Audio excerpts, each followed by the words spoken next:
What's standing between you and your first sale on Shopify? Time, expertise, resources? What if you could multiply all three? Product descriptions? Done. Store insights? Delivered. 2 a.m. customer questions? Handled instantly.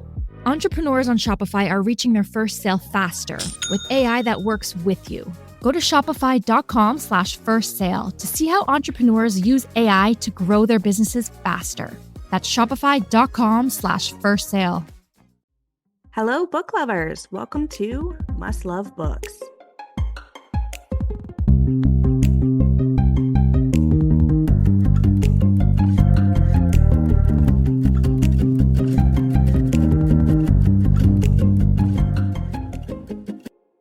Hello, book lovers, and welcome to Must Love Books. Today, I am with Danielle Renino, the author of Whispers to Blood and Eviscerate. Danielle Renino writes young adult and adult horror and speculative fiction. When she isn't writing, she can be found photographing abandoned buildings and eating her way around Boston, or checking for monsters under her bed. Find her online at Danielle Renino on Instagram and TikTok. Hello, Danielle. Hi, thanks so much for having me. How are you? I'm super stellar. I'm really excited to be on. So I'm happy to have you here. So why don't you go ahead? We'll start with Whispers the Blood. Why don't you go ahead and tell us about your little YA Frankenstein novel? yeah, so I've had kind of a winding road to publication, and Whispers is the first book that I ever wrote. It is, like you said, a Frankenstein vibes young adult horror novel. Basically, a young girl is taken to this abandoned Victorian mansion in the middle of the woods, and then she hears her own voice calling from inside the wall. So it's a very twisty story, and it's very difficult to, I guess, articulate like the plot, which is part of the reason why I had so much trouble getting it published in the first place. It relies very heavily on the mystery behind what it is that is actually occurring. It relies very heavily on the reader not knowing much about the plot going in, and it's best to kind of fly blind. Yeah, I read Whispers the Blood. It was one of my first books I read last year for 2023. And I have to say, you were totally spot on. The readers know basically everything the main character knows, which is next to nothing. And and it is super fun and interesting to unravel all of these mysteries and twists and turns together with the character and realizing that absolutely nothing in this world is what it seems. Yeah, I think that one of the most exciting things for me writing it was being able to pepper things in early on into the narrative that makes sense once you actually understand what's happening.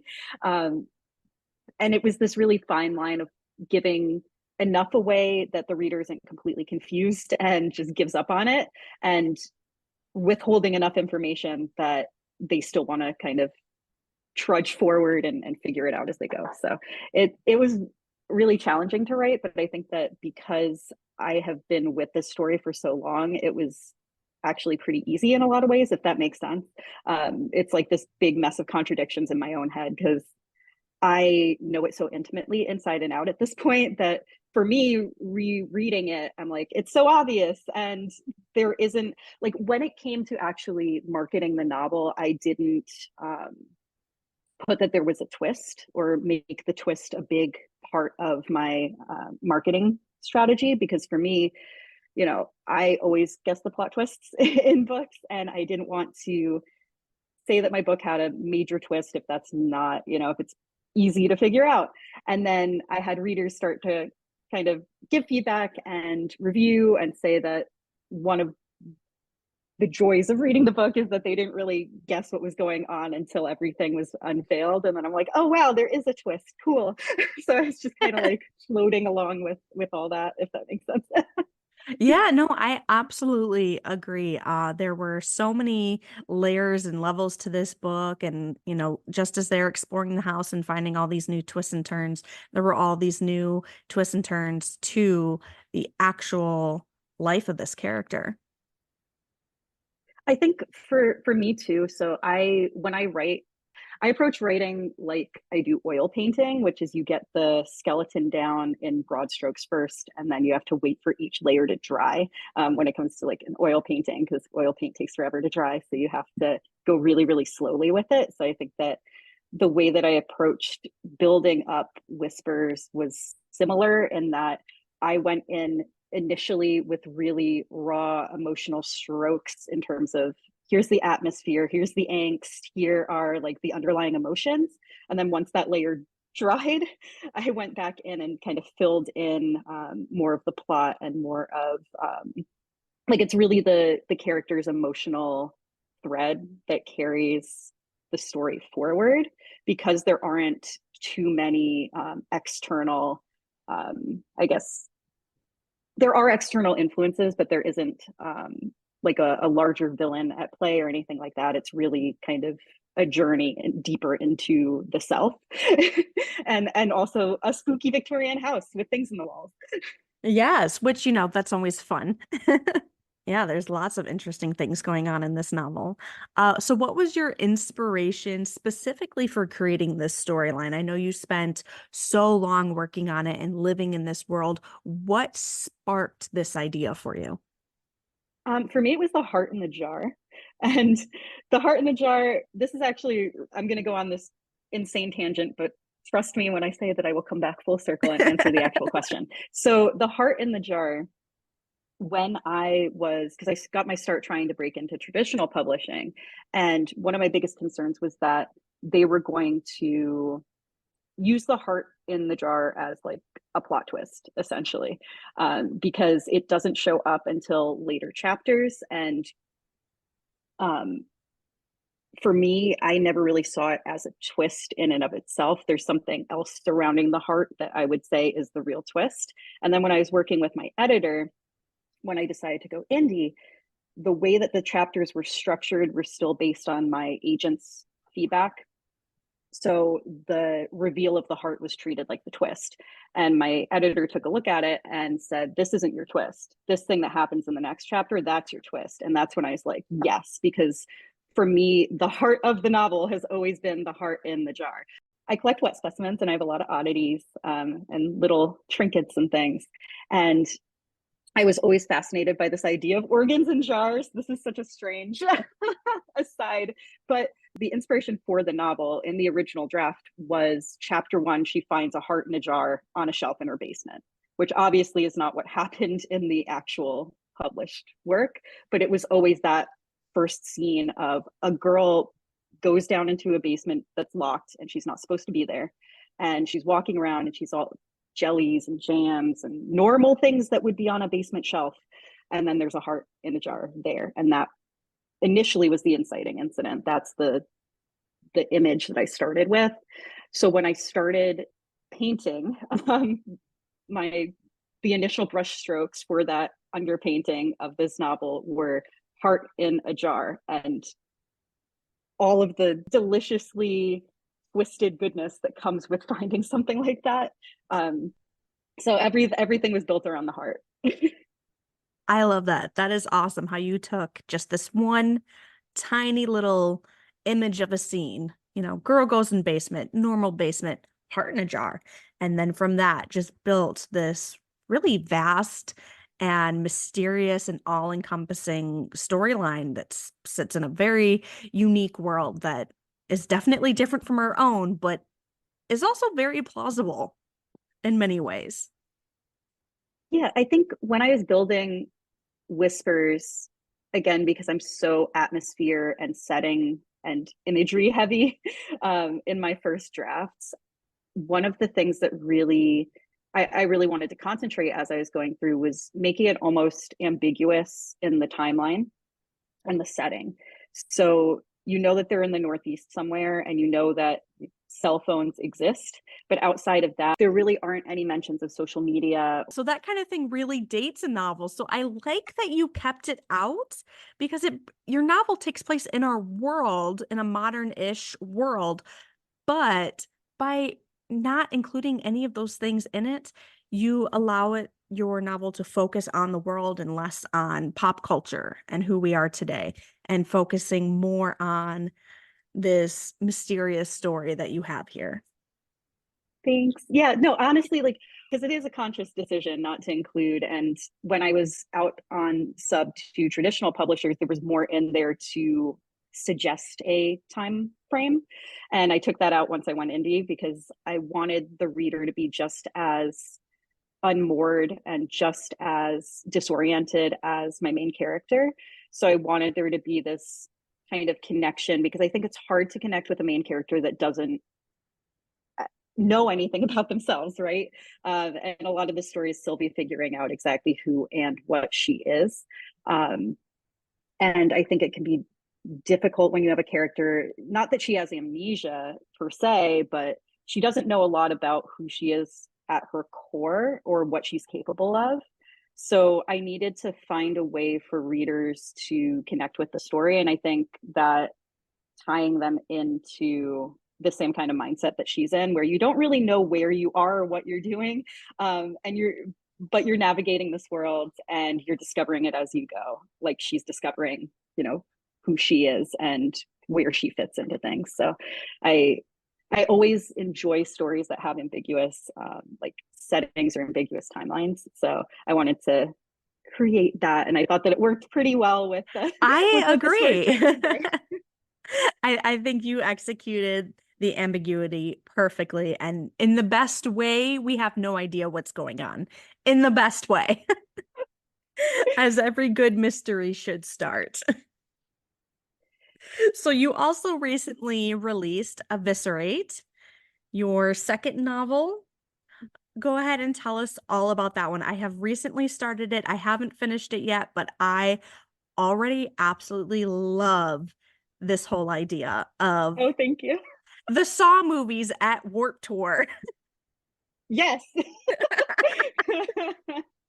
So Eviscerate's really interesting because while Whispers is a very difficult book to talk about because so much relies on the mystery and how the mystery unfolds, and it's also young adult, it's very atmospheric, it's horror with speculative elements, so it has this kind of sci-fi twist. Eviscerate is the complete opposite, where Eviscerate is firmly planted in our world right now, and it surrounds a group of online friends who meet in a Discord server and decide to get together in real life to solve a murder that took place in a music festival a year prior. And in the process of meeting up with these strangers off the internet, these characters Which is always a good idea. Yeah. It's so like quintessentially horror movie. And when I sat down to write it, my thought process was literally kind of like what you said, where it's Saw with less gore and more millennial panic. But for me, it was also, I want to write a slasher, and I want to get really like creative with the kinds of traps and games that they get, thrown into. And I just want to have fun. And of course, I feel like a lot of my stories tend to veer into discussions about mental illness or characters that are struggling with certain things internally. So there is a lot of internal angst, but the main focus for me drafting this novel was, I'm just gonna have fun and I'm gonna write the most ridiculous. I almost thought of it like a horror movie, like I was writing a horror movie, and what would I want to see on the screen if it's a Saturday night and I'm looking for an hour and a half to kill. So completely different approach from Whisper. Where Whispers, I'm like, it started with an image and then I paint it up and it became this whole world. And with this one, I'm just like, I want to write some gory traps in games. Well, from what I have read so far of this one, and I truly cannot wait to finish it, and I'm sure I'll have it finished by the time our episode here releases. But from what I have read so far, I think you have executed this horror film masterfully. I am already sucked in. I love the characters. I can already feel the mystery and the tension. And we start off right away with blood and gore, as any excellent horror movie starts off with. You have your opening kill. And then we go back in and we start to learn the characters and we start to build on that. And it does not take long before this group of online acquaintances realize that they are in for some trouble. Yep. And I think that It's so interesting too, because I think that it's easier for me to talk about Eviscerate than it is for me to talk about Whispers. But Whispers, I would say, is the book that I poured more of myself into and obviously spent more time with, because it took from like start to finish a decade for me to publish it. And Eviscerate was a very quick process overall. I drafted the first book in like 6 months. And then that was actually the second book that, when I was assigned to an agent, we took out on submission to publisher, or no, I'm lying. Okay. I don't even know my own timelines. No wonder I keep it ambiguous in my books. I can't keep things straight in my own head. So this was the third book. Eviscerate was the third book that I had written when I was signed with an agent, and we were going to take it out on submission to publishers, but my agent was not about, just did not like it. I went through several rewrites with her and we just couldn't agree on the story.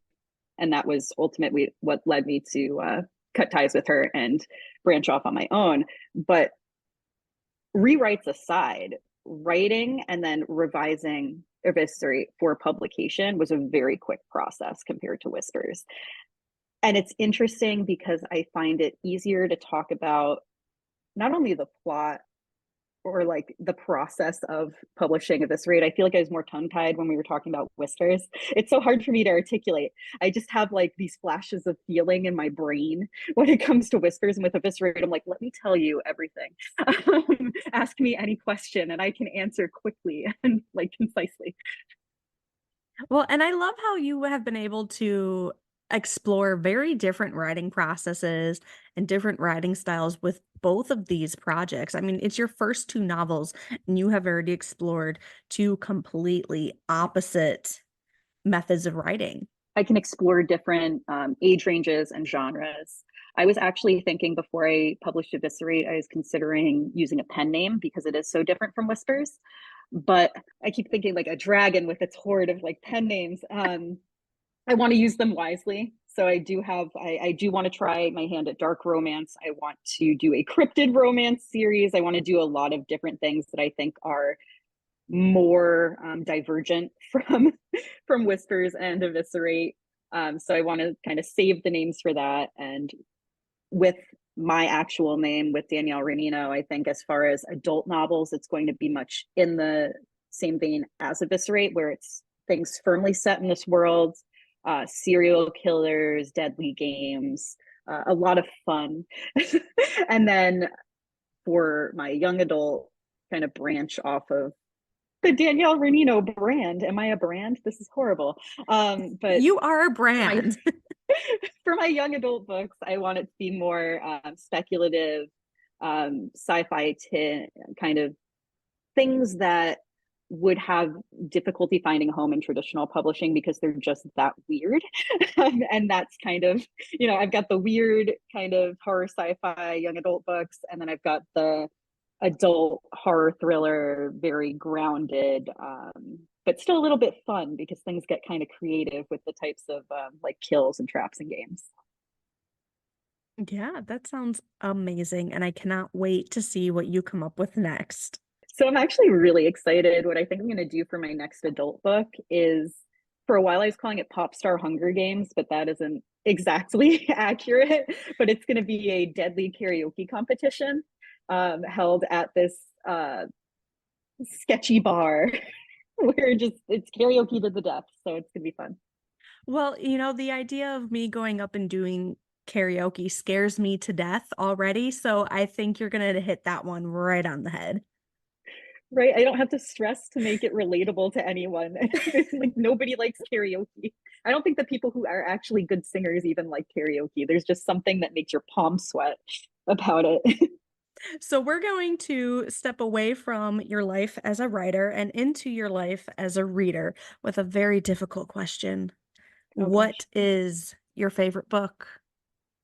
This is actually not difficult at all because I'm such a Shirley Jackson stan.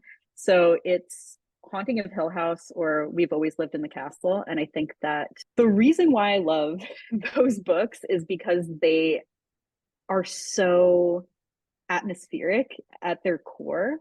And I don't know how to describe it. If you've read Shirley Jackson before, it's she just sucks you into the world and you relate to the characters so intensely. And there's so many different layers to the narrative. And I think that so my second book that I took out on submission to publishers was actually inspired by Haunting of Hill House, because I have such a just tie to that book. I love Shirley Jackson. So yeah, if I had to pick a favorite book, it would be Haunting of Hill House or We've Always Lived in the Castle. Excellent. So what book would you recommend that isn't one of yours? Catriona Ward's, I would say, because they have that same kind of element of unease, and you feel kind of discombobulated, and the way that the plot unfolds, like, she's just so masterful, and I feel slimy comparing my stuff to hers because I'm not on the same level as her at all. But I would say if you like things that keep you on your toes and a little bit unbalanced and just weird worlds that are still set like firmly grounded in reality, but things are tastefully askew, I would recommend her books. Excellent.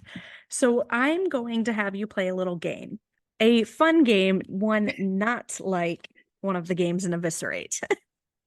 We're going to play, I love that for you.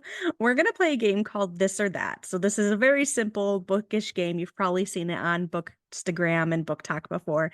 I'm going to give you two options and you're going to pick without thinking too heavy into it. Just pick. Okay. So buying your book new or buying a book used? Used. Physical book, ebook, or audiobook? Ooh, I read a lot of ebooks, but I love physical books. All the way. Okay. Paperback or hardcover? Paperback. Honestly, me too. I know hardcovers are like prettier and more of a collector's thing, but when I'm actually reading, I prefer a paperback. I also just the feel of the cover. Like, I'm a very tactile human, and I think that the hardcovers, at least like dust jackets, just like give me the ick. So I like the smooth feel of a paperback book. Excellent. Do you like to read multiple different books at once or one at a time before moving on? Multiple, at least 2 or 3 at the same time. The Human Centipede of books. Oh God.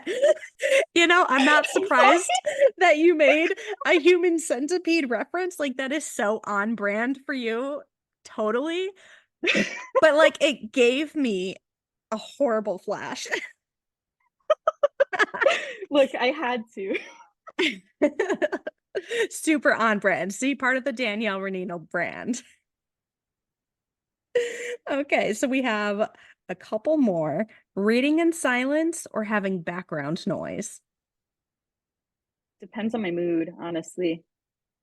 I love having like The Ring or the Japanese version of The Ring, Ringu. I don't know why The Ring is my reading movie, but anytime I'm reading, I usually have The Ring on in the background. At least it's not like the Human Centipede 2 in the background while I'm reading like Pride and Prejudice. Can you imagine? I almost like want to challenge you to do that.